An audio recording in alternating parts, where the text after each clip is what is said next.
Jolivet on the left, so too Crystal Queen and Desert Sands in the dark blue jacket. Just behind them, Angels Passing is trying to pick up, but needs a little bit of luck of racing room. At this stage, Libertango is trying to weave her way through behind them in the red with the white star, and is beginning to motor now as they move down inside the final quarter mile. And it's Star of State who's in front, but Libertango emerging as a danger. Miss Cody battling on with Jolivet, Crownbreaker running on behind them. Star of State, Libertango laying down a challenge up the inside on the wide outside. Jolivet, Libertango and Star of State as they race towards the line. Libertango takes the Lowther from Star of State. Jolivet was clear third ahead of Miss Cody, and then running on behind on the inside was Sexy Chick, the grey filly. When the stalls opened, you clearly had a plan. Talk us through that.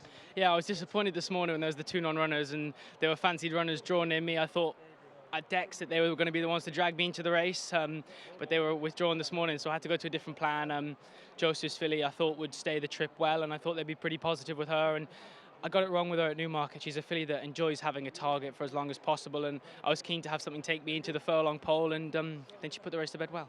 So you needed her to be covered up as long as you possibly could. Were you confident you were always going to get there? Yeah, I was. After the first couple of furlongs had gone and I could have targets in front of me, and then I was happy that as long as I got a bit of luck, managed to get out, she'd get the job done.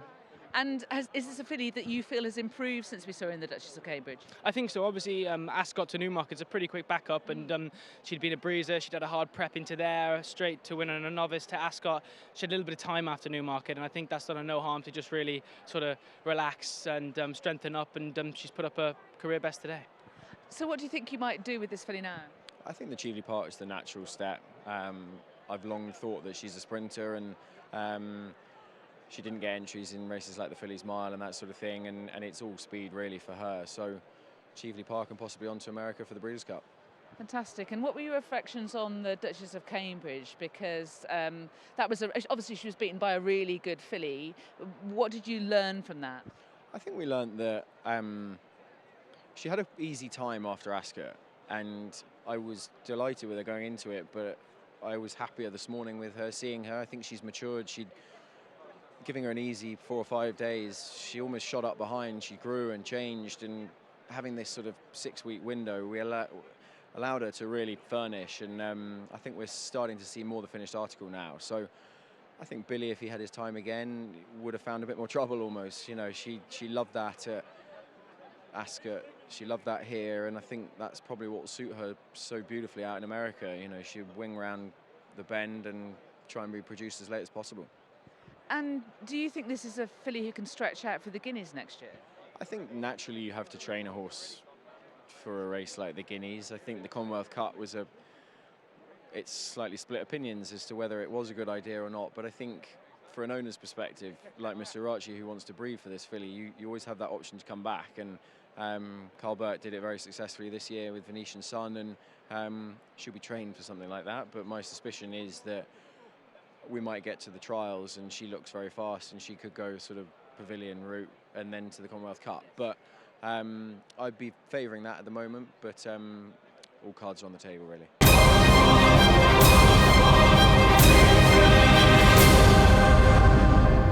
Sun Goddess at the back of the field at this stage, trying to pick up Satellite of Love as well, who's just beginning to manoeuvre between Taikaido, who's under a bit of pressure in the stripe cap, then up the inside then in the beiges. The best is yet to come. Trying to come on from the back is Futura, and Pride of Toledo on the left is keeping on going as well. Battle Fever just with a narrow advantage though as they race towards the final furlong. Speed of Sun is Sun Goddess, who's now burst clear and has picked up in sensational style. Sun Goddess has come from nowhere and has absolutely smashed them, and she's outclassed them by many, many lengths in the Harry's Half Million.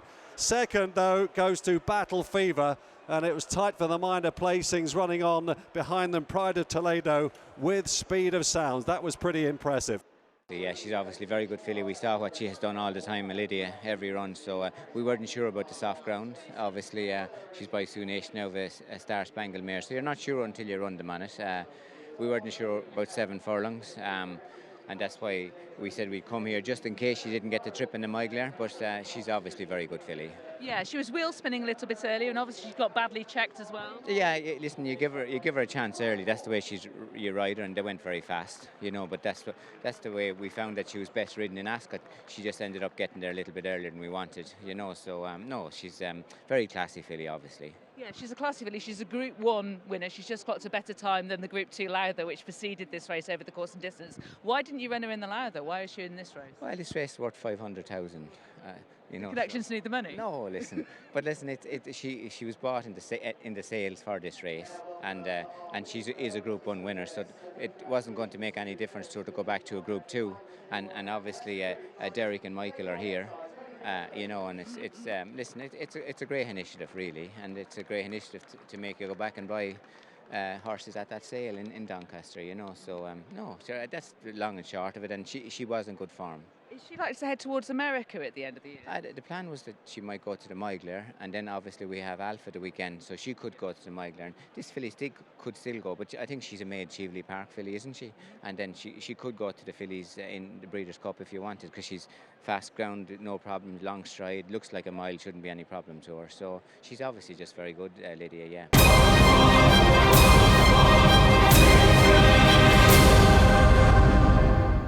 And Mersky still has this very, very healthy lead. Leads by about 6, but the Lost King is emerging from the main pack to try and close him down, and is closing him down. He's about 4 lengths clear of the others. Running on quite well is Spellmaster on the outside of the pink jacket Bullet Point, who's battling away like a good one. Then behind them, the blue jacket of Eternal Force is staying on, but it's the Lost King who's taken over now from Mersky and quickly goes up by a couple of lengths, approaching the final furlong. The Lost King leading by about 3 lengths. Nothing much really emerging from the pack.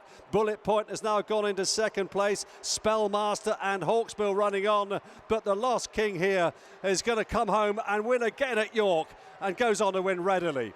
Bullet in second place was Bullet Point, just ahead of Spellmaster on the inside. Blue Brother and Hawksbill next. You know, so pleased for King Power. You know, they're big supporters of ours, and the Lost King's sort of just been improving, and he had a bad draw today, and Andrew was worried about the ground for the same reasons, just didn't really know, but again he went on it, and Oisin was delighted.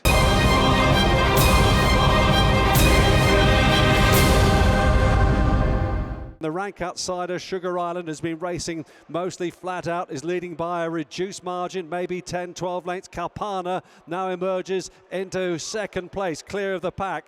Minnie Hawk is trying to chase her down with Joanna Walsh on the inside. The others going up and down the spot a bit. Tatty Coram trying to stay on. Still Sugar Island is the leader. They're inside the final furlong and a half now, and here comes Kalpana, and she strikes the front. The King George heroine leading. She's a bit weary, just edging right-handed. Sparan Nua is staying on very dangerously on the inside. Kalpana, Sparan Nua lunging late on the inner. This could be an enormous shot. Kalpana's in trouble. She's going to hang on though, just I think, from Sparan Nua. What a fright. Back in third, Minnie Hawk, and then fourth home was Earthshot and Tatty Coram next.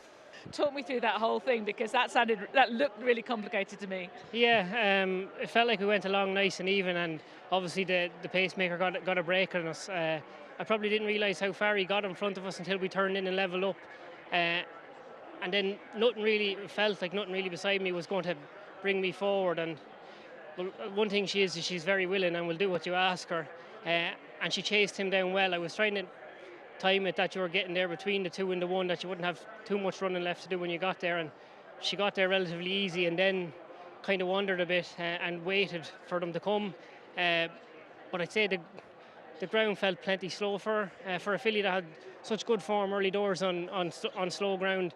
That's the first thing I had said to Barry when I came back, and I think she's gotten used to the fast ground and maybe appreciates it, because same as Sandown early in the year on slow ground, she just probably didn't travel with as much fluency as she has in the past, or even the last day in the King George. So I'd say you definitely can upgrade the performance. I wasn't sure. I got stopped at a vital moment, and I actually, the gap presented itself lovely, and I thought I had the horse, and I didn't. And she just hit a flat spot. Mr. Bulger did tell me that, and Kevin Manning, and it was kind of at that stage where I did, and it was kind of when I got that bump and had to just wake her up, she came alive. But even when Kalpana went to stretch, that gap was there for me. I couldn't stretch there, and then I started to stay. And hence coming nearly to the far side just to stay away from Kalpana. Look, she's run a super race. She was unlucky in an Irish Oak. She's unlucky again today.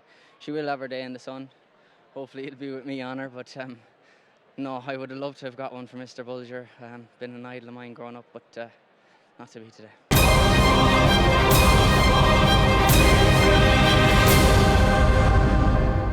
And so too is Summer Sun on the extreme left, and she is closing. This is a wide open race, this, the Gultress. They're inside the final 2.5 furlongs here. Merveilleux Lapin challenging for the lead. Prizeland has come there very strongly on the inside. She's in front now, though, as they approach the final furlong. Capicera and Kieran Schumark chasing hard, with Rhapsody back in third under a drive. And then back and forth is Perfect Your Craft. Vauntingly's not picked up inside the final furlong, and it's Prizeland clear in the Gultress, the Sir Henry Cecil Gultress. Prizeland is galloping to a handsome victory here. It's going to be a double for Oisin Murphy and a treble for Andrew Boulding.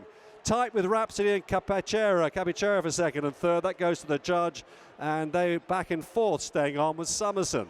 I think it's very difficult at the moment because obviously the horses aren't conditioned to run on this ground. We can't work them at home, and so we're only hoping and looking at pedigrees and action, and we just had to ask the question, but it's been answered.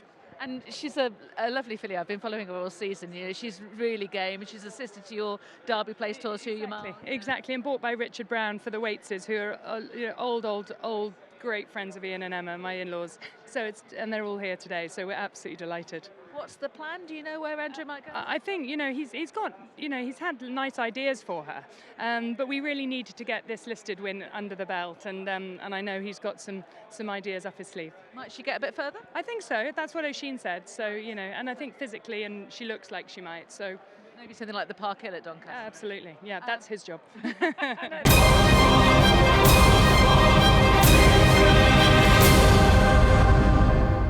As they come down inside the final 2.5 furlongs then. On the near side, Rising Tigers found his way into a challenging position for the irresistible Oisin Murphy and Andrew Boulding combo. Perfect Nation may have a say in this. So too up the inside is Mia Fantasia, who's battling on. These three together from in fourth place, Carulius, who's on the scene in the blue jacket as they race inside the final furlong. Mia Fantasia and Rising Tiger and Perfect Nation. The heat is on, is finishing well, but the bird has flown here, and Mia Fantasia comes home to win readily. The heat is on was second, Carulius was back in third, then fourth home was Rising Tiger with Perfect Nation on their heels. I was in a box earlier and everyone kept saying, oh, you're a certainty in the nursery, aren't you? I said, well, the week we're having. But no, it's great. Obviously, he was unfortunate with a bad draw at Goodwood. I think the way the race panned out today has been perfect for him. We've always liked him very much, and he's just contrived to get things wrong a little bit.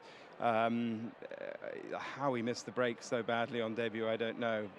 But he did, and still got up to win, and found the ground a bit quick at Ascot. We kind of hoped we might win at Ascot and then go to the Vintage, but of course we got beaten by the Vintage winner and another horse too. But Marco thinks there he might be a stakes horse, so certainly on this ground, and he's going to get a mile well and that sort of thing. So. And he's got the hang of the stalls now as well? He was still playing silly buggers in the stalls beforehand. So. Okay. Maybe something to work on. He might be a stakes horse, but I'm not sure he's a stallion, so we might be able to have some little, adaptive measures that might help him behave better.